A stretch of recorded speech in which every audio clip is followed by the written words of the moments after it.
What's up, guys? It is Jonathan with One Big Impact. So I wanted to say welcome and thank you so much for coming. So first of all, this video is about that carbs are the devil. Seriously, no. Well, are they the devil? Maybe. And today I'm actually going to explain why and why not they are. At the end of this video, I'm actually going to do you a huge favor and I'm going to explain to you how you can eat ice cream and pizza every single week, or maybe every single day, and still lose weight. If you are a fan of health, fitness, weight loss, diet, muscle building, powerlifting, strength videos, any of that, please join us and subscribe. We make videos once a week.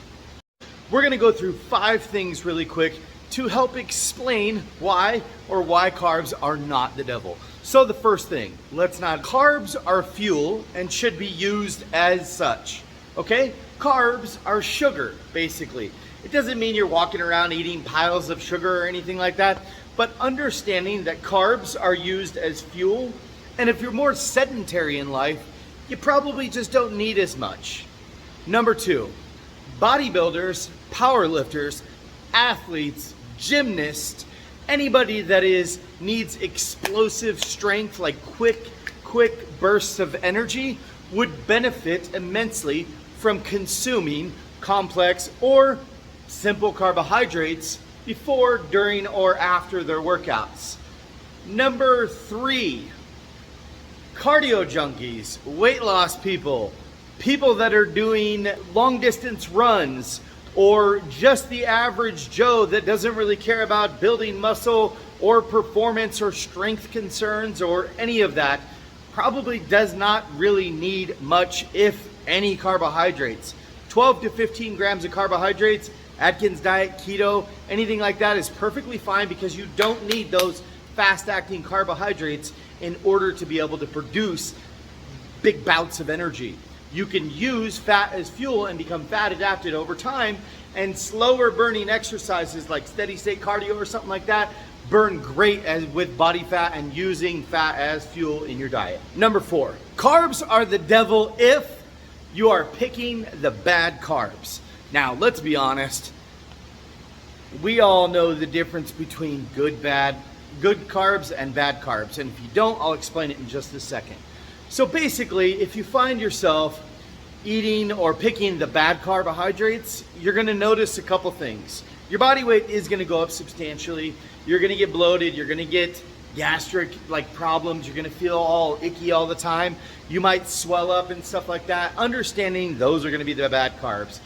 Now, the difference between good carbs and bad carbs, if you don't know, complex carbohydrates are good carbs, okay? Good carbs would be stuff like rice, pasta, oats. Potatoes are another good one.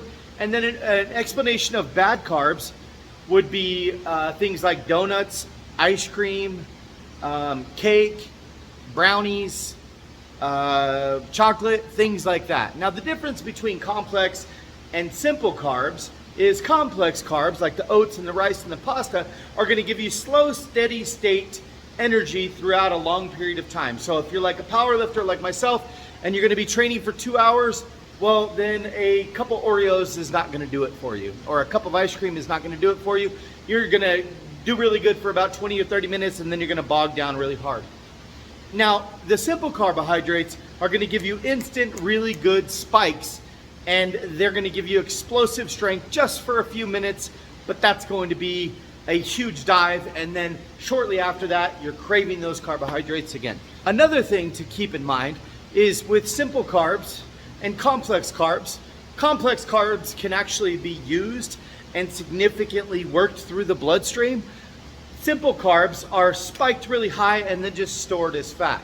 So if you're the difference is usually a handful of potatoes might be 200 calories, but a handful of chocolates or a handful of cake might be 500 or 600 calories.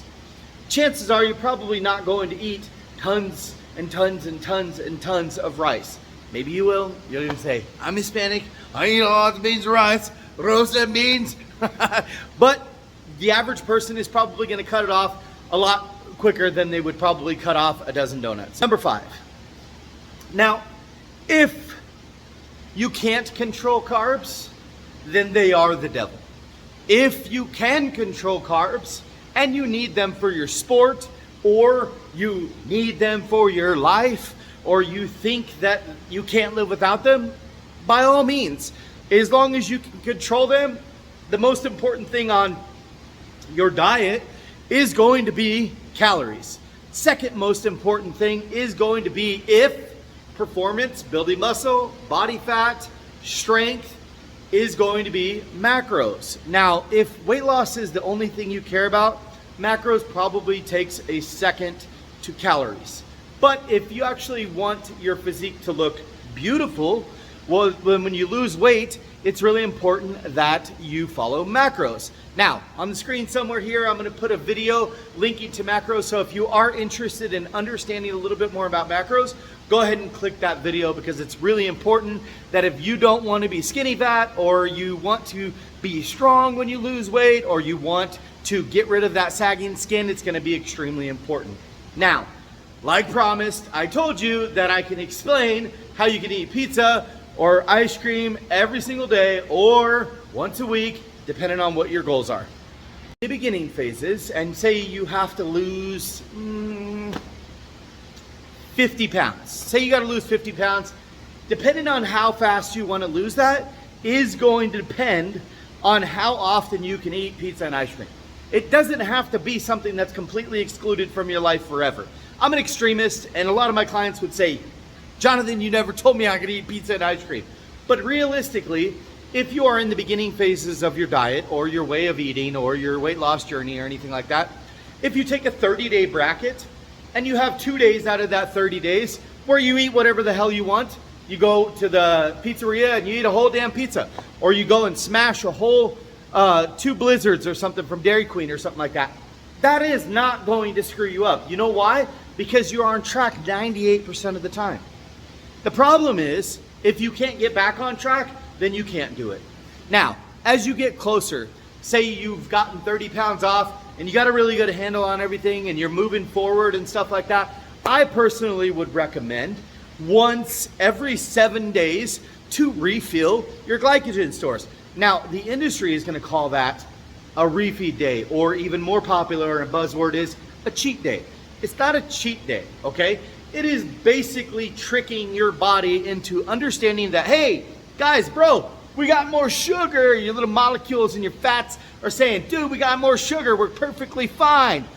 Don't worry about everything. And then when you get back on track in a couple days, boom, your system's shocked into burning more body fat because it thinks it's tricked that you are consuming more sugars and everything's good to go. Now, even one step further than that, how can I eat pizza and ice cream every single day? Pizza and ice cream, when you actually get to where your goal is, or you're within just a few pounds or 5 pounds, your caloric range and your macros are all figured out and stuff like that, you can literally go straight to a pizza place and get you a big slice of pizza right before you train. Eat it while you're training. Eat it after you train. Understand the only difference is if you're eating that ice cream or you're eating that pizza or you're doing it before, during, or after, then you need to make sure that you are accounting for those calories. And that's it. As long as you're doing that.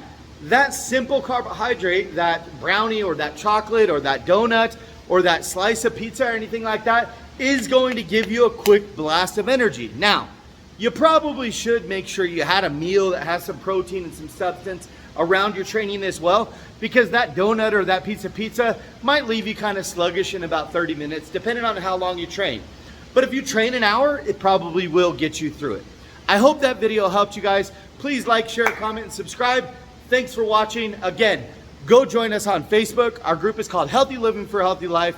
Thank you for watching. If you have any questions or if you need some kind of topic covered, please let me know. Thank you again and have a beautiful day.